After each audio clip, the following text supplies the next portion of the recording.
This video is on simplex method made easy. So we're going to teach you just some approaches that will make your life easier once you just start computing your simplex method. So in this video in particular, we want to just focus on one type, maximization problem. Then yet another video will pop up that will be on minimization. Just be on the lookout on my channel. So in this case, we are looking at maximization. So under maximization, what rules do you need to obey or follow? Okay, so we know that when we're drawing up that simplex tableau, it looks like this. Actually, that table there, this is what we would call the right hand side. This is what you would call your Z column. Here they call it the basis, whatnot. Okay, then there's that last row I'm putting to my pluses there, right? That's what you put. That's why you put your objective function values. That's where they go in that last row. To be making sense when you look at an example, that's why we take the objective function values. And then how do you know that you should stop a simplex maybe problem? Like how many tables do you need to create? Such questions might arise. Well, it's all about knowing what problem you're solving. If it's maximization, we stop once we get all positives, where in this objective particular row, when we get all positives in that particular row, we stop. That's the approach you should take. You should stop your maximization problem. So let's look at one. Okay, let's look at one and then get to appreciate these few concepts. So suppose you have been given this is what they even call an objective. They will tell you, okay, maximize z is equal to, so where you just see z, that's your objective function, 20x1 plus 25x2. Then what next? You might be given subject to some constraints like 12x1 plus 16x2. Next we have 16x1 plus 8x2, and then maybe since this is maximization, okay, and even what guides us that we are dealing with a maximization problem, it's this sign that I'm about to put, less than but equal to. Yeah, that's how we know we're dealing with a maximization problem. And then that 80. Okay, that's those are your functions that have been given in the question. Then they tell you, okay, maximize that particular function, the z function. So we're going to use simplex method to maximize the function to find which values of x and x1 and x2 will maximize this particular what's this function. So let's create our table. But how do we do the table first? Well, we want to change those constraints in what they call standard form. I'll just abbreviate that as SF. Start changing each of those equations into standard form. How do you change that? Start with the objective. The objective was this, right? 20x1, okay, plus 25x2. How do you change this to standard form? We just make every number that's on the right hand side, cross it over to the left. This is what I mean. Z is already at the left, so you just start crossing the others to the right hand side. This is how you change to standard form. So that gives you negative 20x1, negative 25x2. And then when you're solving a equation via simplex method, you need to include what they would call those slack variables. Okay, so maximization, the rule is that, okay, we'll also include slack variables, and I'll show you how we'll treat them. First of all, how do you write slack variables in an objective function, and then how do you also write those slack variables in what's this, in the constraints? So right now we're on the objective function. How do you include them? Well, there is that you include them having coefficients of 0. That's the rule. Just take note of these rules. That's why I said it's a made easy video. You just have to follow by rule and you solve. You're done. You even get the answer correct, you'll be assured. So the other one is 2. Why have I put two slack variables? What has guided me? Well, we know this by the number of constraints that are available to know how many slack variables that we will include. How many constraints were given? Those constraints we had 2. Those that came after that detail that we put as subject to, if you remember, there were 2 other constraints. So those number of constraints guides us that, okay, we just need an addition of just two slack variables. That's all. That's how you know. And then you just show them like that. That's how they appear in the objective function. Okay, so next we want to get to, in fact, you can even do this. So it was like initially like this. First of all, 20x1 plus, so I was just trying to explain that time about the slacks, but just a minute before I show you the final outcome, when your slack variables were like that initially, you've determined that you only need 2. Then that same rule, take all of them to the left side, right, where z is in short. So that would be z minus 20. When they start crossing, they become minus, okay, minus 25 x2 minus 0 s1 minus 0 s2. Yeah, like we just cross. Therefore, this whole objective is now equal to 0 because everything has crossed over. Yeah, so this is just the rule. This is how you change them before you start your simplex table. Change the constraints as well. What are the constraints? Those that came under the subject to detail. We had the first constraint as 12x1 plus 16x2 less than but equal to 100. How do we convert the constraint? Okay, so say 12x1 plus 16x2. What do we do to slack variables in maximization? Do we add or subtract them to the constraints? These are rules. When you're in the constraint, you always ask yourself this question: do you add or subtract? Maximization requires you to add a slack variable. So since we're in constraint 1, we will put slack variable what? Slack variable 1. And please take note of the rules. In the constraints, the slack variables do not have a coefficient of 0. Please, let's be together on that one. And then equal to 100 there.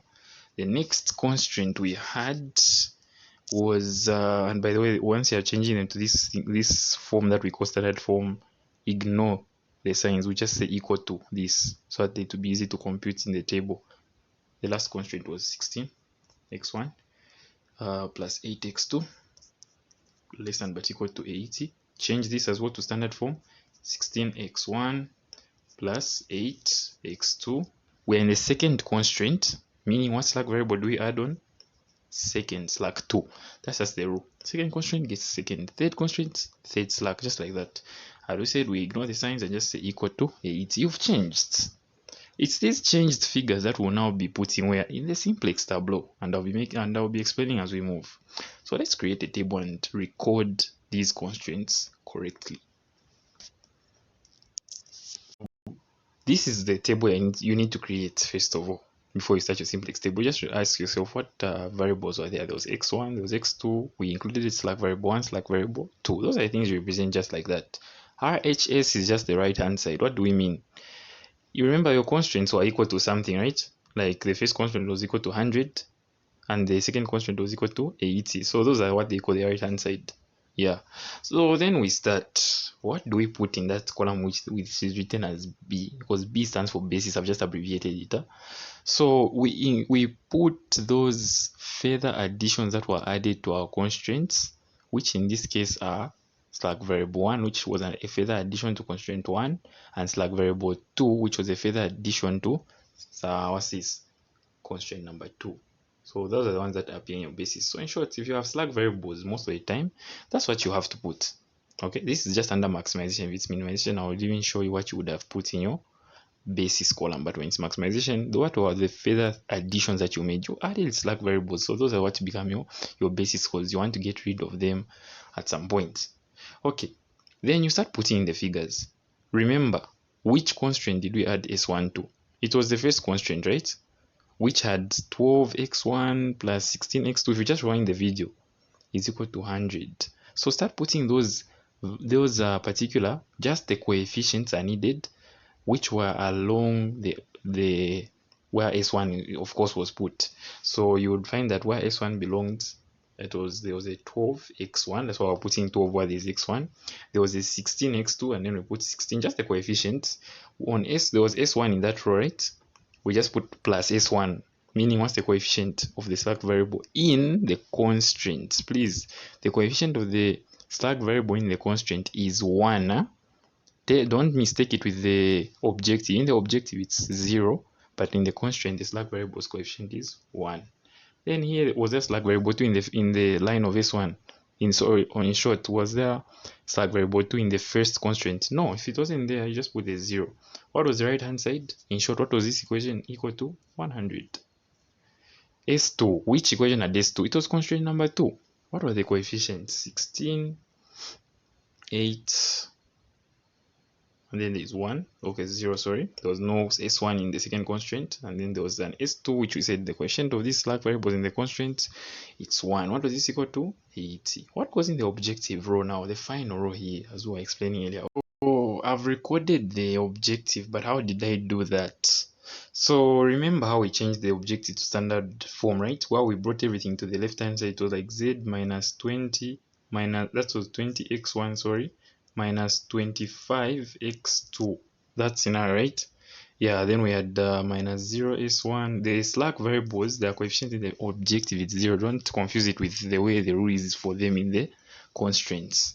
Yeah, this is how it was. Then you just like substitute. It was negative 20x1. So you take it in the column for x1, put coefficient negative 20. Okay. Same thing on x2, coefficient negative 25 according to the objective, and put under x2. So the objective row is always the one that you put in the final row, roughly there. And then you can begin this particular computation. How do you start in a maximization problem? Well, it's the most negative, the number that's the largest with the negative sign there, that's the one you start with.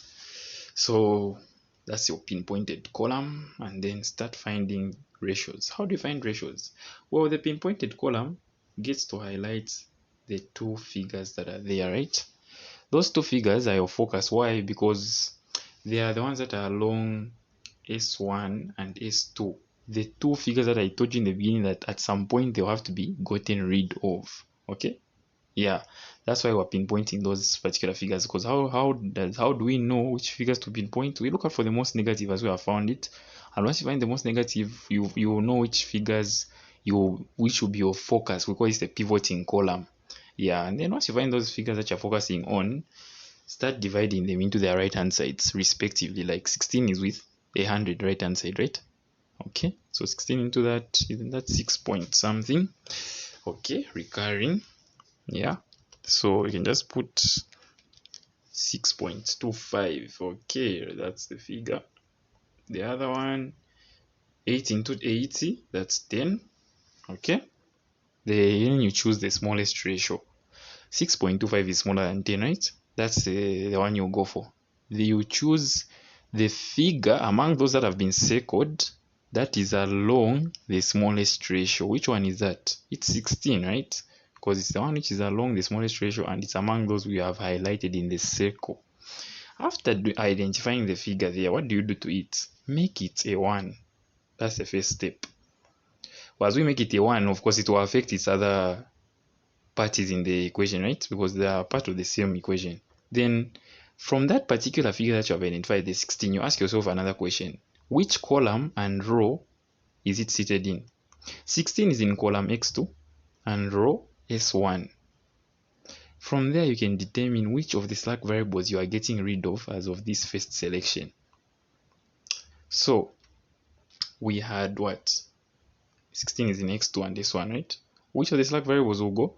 It's S1. Why? Because it's belonging to the figure that you have pinpointed, that is your 16. So the pinpointed figure, or the figure that you'll be making a 1, in short, that's the easier way you can get it. A figure that you'll be making a 1 is the one that will show you which slack variable will be eliminated, because you just get to eliminate the slack variable that is along the figure that you'll be changing to be a 1, and it's apparently S1. And then once S1 disappears, which one will replace it? The variable in the column where this figure that you are changing to become a 1 belongs to. And we'll change and you'll see how it will look actually, the whole table. And let me do that. So I've changed that particular row I was talking about. That's the first row. I've swapped S1 by the way. Yeah, let me just put S2. S2 hasn't yet been dealt with, but S1 has gone according to how we just mentioned that. Okay, you can identify the leaving and identifying variable by the number that is being made a 1. That's how you can do that. If you rewind how we did it, and you replace x2. X2 even enters the basis, and S1 disappears just like that. Okay, that's how it is. and you leave the table just the way it's looking. Then we've changed that particular figure to a 1. This one I've circled. There was a 16 initially, mind you, and we've made it a 1 by multiplying the whole row by 1 over 16. That's what I've done, and that's why you're seeing those figures. Depending on what figures we are finding there, and then you do that operation and you should land there. What next? We want to change other figures as well. Any number that was below the 16, the rules state that you should make them zeros. Okay, any numbers that were below that 16, make them zeros. How do you do that? Because initially there was what? There was 10 actually here. Sorry, there was 8 here initially. But how do we make that a 0? You have to make a function. This is the first row, right? You can just say multiply everything in the first row by -8, and then thereafter add it on to row 2. Row 2 where this 8 is actually, if you see.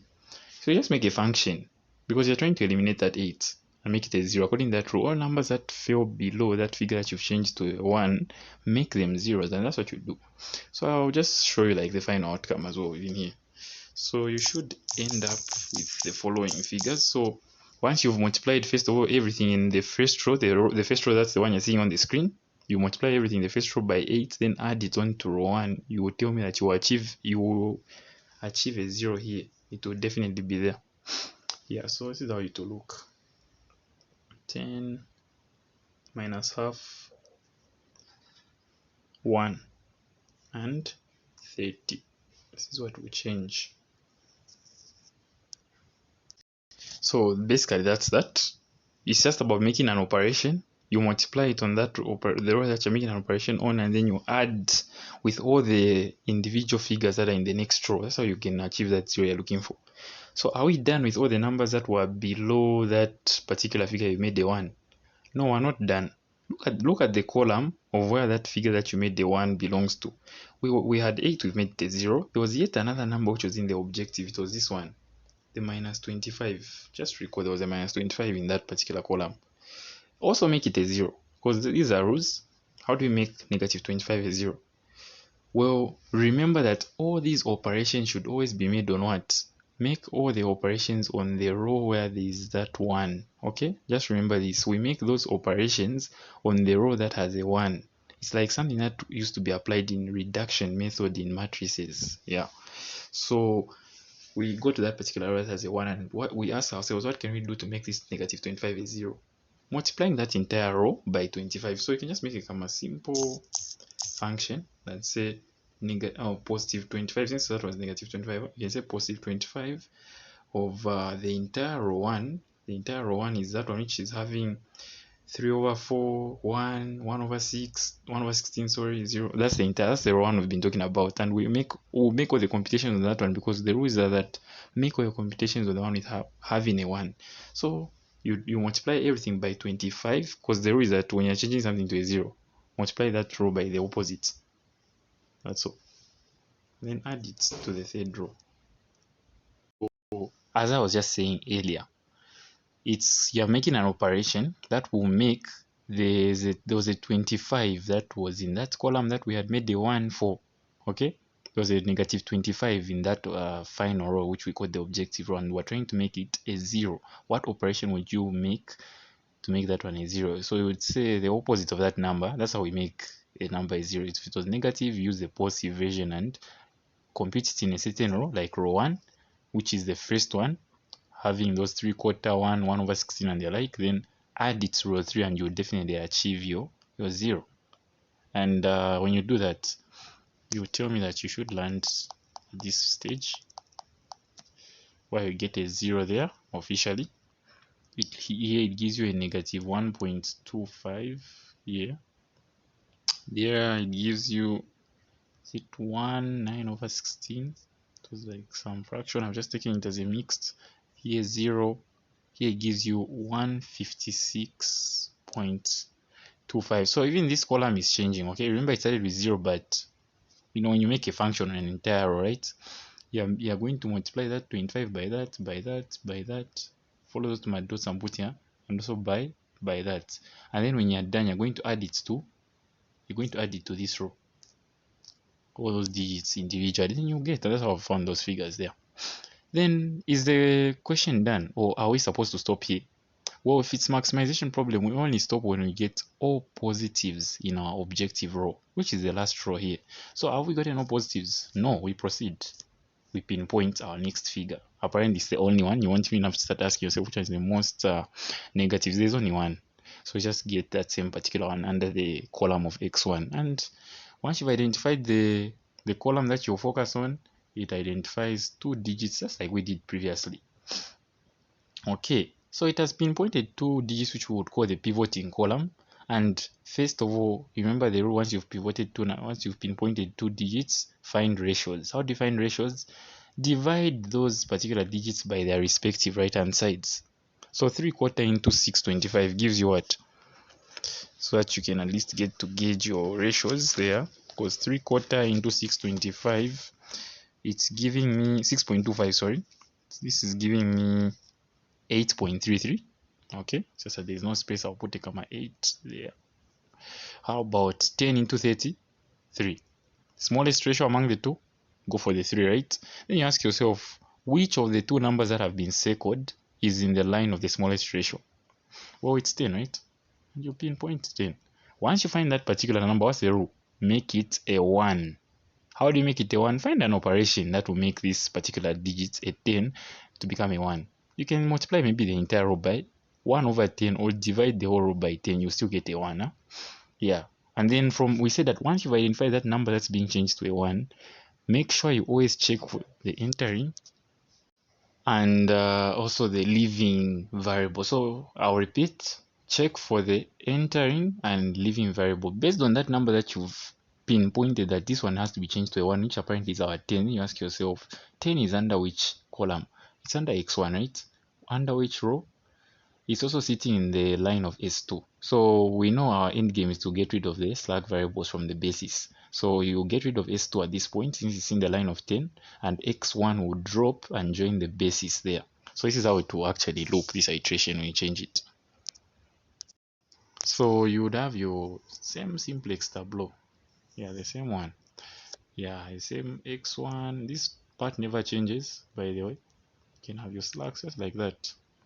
Okay. RHS, and then you have your Z and that. You have your X2, which was there, nothing has changed on that one. You're only having a change here where X1 has joined the basis, if you recall what I just said. Then make that whole row where 10 belongs to, okay? Yeah, by making first of all that 10 a 1, but to affect the other row, the other individual figures in that row, right? So this will become a 1, or the 10 was there, there will be a 0 like that. We'll have a negative 120. Okay, we'll have a 1 over 10. Let me just write the negative property. Yeah. Then the final answer side will be a 3. Then which numbers were above and below the 10? Well, if you rewind the video, we had a 3/4 that was seated here, if you remember. That was the number that was above, and then initially there was also a negative 1.25, which was below that one. The rule is that we said initially that all numbers that are below, right, even numbers above, by the way, above that digit that you have also changed to a 1, this time around is this one, make them what? Zeros. That's the rule. So we said, just remember that all numbers that are above or below that number that has been made the 1, make them zeros. It's just a must. Do that. So let's just do that. Let's start with the 3 over 4. How do we make that 3 over 4 a 0? Well, let me just get rid of this quickly. You will just do by the inverse of that, right? Sorry, the opposite. That's negative 3 over 4. And multiply it in which row? Multiply it in row 2. Row 2 is where there is that x1, by the way, just in case you're wondering. Row 2 is where there is x1. And then multiply that whole row by negative 3 over 4. And then add on the answer to row 1, because that's where the 3 over 4 belongs to. Then you'll get your 0. And for sure it will give you something like this. Let me just correct that.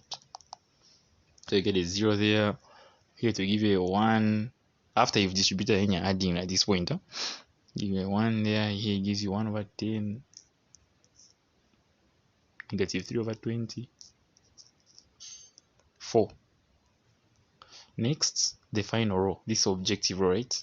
Remember there was a negative 1 over, negative 1.25.